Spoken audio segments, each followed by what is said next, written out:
कौन खेत में दे हैं? गाछी तर वाला गाछी तर रहल।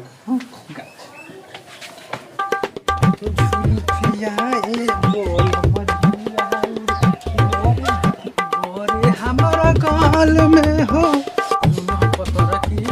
मारे गुलरवा फुलूर जाए।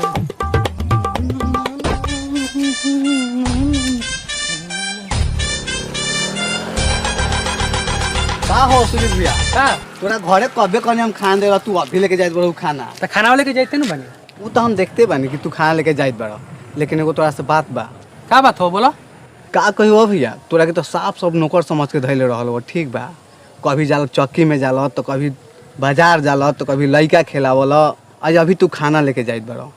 अब तूहे बताव तोरा पर कितना मतलब अत्याचारी होइत बा। तोर घर में कोनो वैल्यू हवा तोरा के तइहे चाहल हो तोर भैया कि तोरा के नौकर बना के रखी। काहे उन भइयो के बारे में तू उल्टा सीधा बतुत बारे रे। हैं? हम तोहर भाई के बारे में उल्टे से कहला बोले जी। हम बोले वाला क्या होई थे जौन हम देखै थे अपन नजर से तोरा के बोलनी।